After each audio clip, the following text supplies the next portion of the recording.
강아지 털인가? 안녕하세요, 벤자민입니다. 요즘에 보면은 이번 정부는 뭐 독재 정부다, 문재인이 독재를 하고 있다, 좌파 독재다, 이런 말들을 자주 접하게 되니까 좌파하고 우파가 뭔지, 우리나라에서 일어나고 있는 이런 갈등이 좌파와 우파, 그러니까 좌우의 갈등이 맞는지, 여기에 대해서 좀 생각해 봐야 될 것 같아요. 좌파하고 우파는 프랑스 혁명 이후에 급진개혁 세력이 왼쪽에, 그리고 온건개혁이 오른쪽에 앉으면서 생긴 말이라고 하는데, 시간이 지나면서 좌측은 진보, 우측은 보수라는 말이 붙게 됐다고 합니다.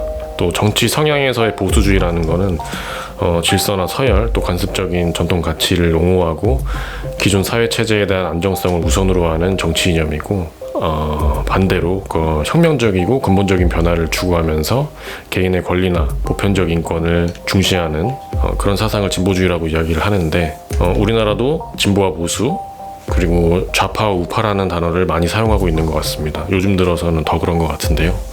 네, 우리나라에서는 좌파가 그동안 부정적인 의미로 많이 사용되어 왔었던 것 같아요. 6.25 전쟁 이후에 공식적으로 존재해서는 안 되는 정치 세력이라는 낙인이 찍혀서 탄압을 당했었던 게 좌파고, 그리고 또 독재 정부 시절에 학생 운동을 하거나 독재 타도를 외치면은 좌경용공 세력으로 잡혀가서 죽임을 당하거나 고문을 당하던 게 좌파고 그랬었는데, 그런데 본격적으로 좌파라는 단어가 사용이 되기 시작한 때가 2002년에 이회창 씨가 김대중 정부를 향해서 좌파적인 정권이라고 발언을 한 이후에 언론에서 그 단어를 본격적으로 사용하고 옮기기 시작했습니다.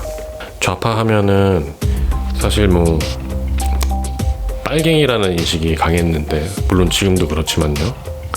아무튼 이제 빨갱이에 대한 대중의 부정적인 인식을 끌어올려서 김대중 정부를 흔들고 본인들의 지지율을 올려보려는 그런 목적이었던 것 같습니다. 이런 프레임은 요즘도 현재 진행형인 상황인데, 국민의힘이라는 이름의 정당, 또 조중동을 비롯한 대부분의 언론의 논조들, 그리고 일부의 구구단체, 또 거기에 동조하고 있는 많은 사람들 사이에서 현 정부가 좌파고 독재고 공산주의라는 그런 공격을 하면서 문재인을 끌어내리고 자유민주주의를 되찾아야 한다, 이런 이야기를 합니다.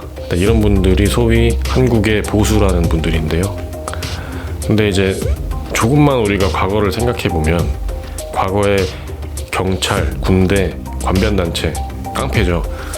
그리고 정부의 행정력을 총동원해서 폭력을 행사하면서 국회를 무력화시키고 정말 수많은 양민학살을 하고 불법적인 개헌을 통해서 정권을 연장하고 독재를 하던 이승만, 또 군사 쿠데타를 일으켜서 권력을 장악하고 민주주의를 사칭하면서 삼권 분립을 무너뜨리고 저기 북한의 김일성 독재 체제하고 유사한 유신 독재를 했었던 박정희, 또 12.12 군사 반란을 일으키고 아무 정당성이 없는 5.17 군사 쿠데타를 일으켜서 정권을 찬탈하고 군사 독재를 하다가 또 5.18 민주화 운동의 그 비극을 만들어냈었던 전두환, 군부 독재자 전두환.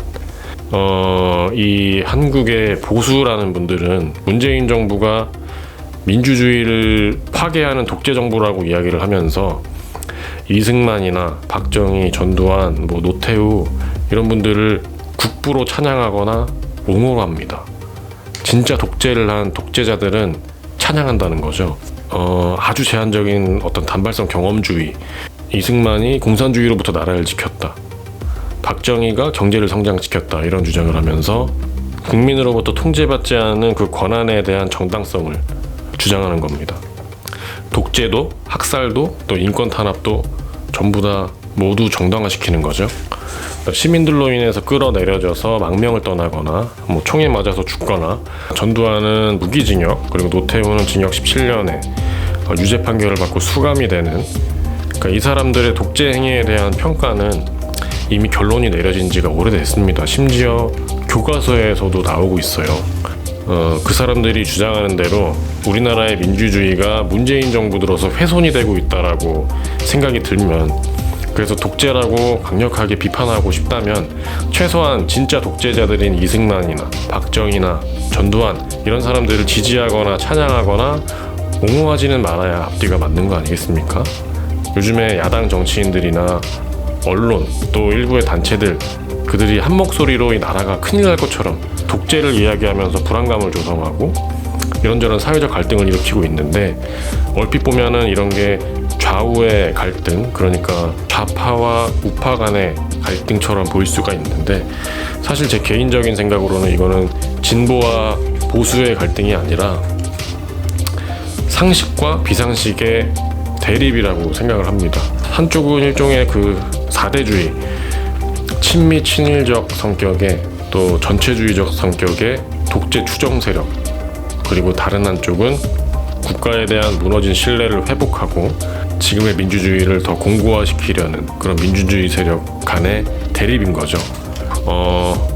그러니까 정부의 신뢰가 낮은 경우에 투자가 감소가 되고 이로 인해서 경제 성장이 둔화된다는 분석이 있습니다. 또 정부가 정부의 기능을 제대로 수행하지 못했을 경우에 시민들은 정부를 불신하게 되는 조사도 있고요. 한마디로 지지율이 떨어진다는 거죠. 그러니까는 저쪽에서 계속해서 이런 독재 프레임 그리고 좌빨 논란을 일으키고 여러 가지 사회적 문제를 만들어서 이번 정부에 대한 불신을 지속시키고 정부 신뢰도를 떨어뜨리려는 이유가 여기에 있다고 생각이 됩니다. 덤으로 문재인 정부를 독재 정부라고 표현함으로써 그간의 그들의 독재나 친일 행위에 대한 역사를 왜곡하고 희석시키기 위한 게 아닌가라는 생각을 하게 됩니다. 제 생각은 그런데 정확한 건 아니에요. 제 생각이 뭐 맞다 틀리다는 이제 스스로 알아서 판단해야 될 문제이긴 하지만 최소한 뭔가를 비판하거나 비난하기 전에 어떤 합리적 사고 정도는 할 수 있어야 되는 게 아닌가, 저 그렇게 생각하고 있습니다.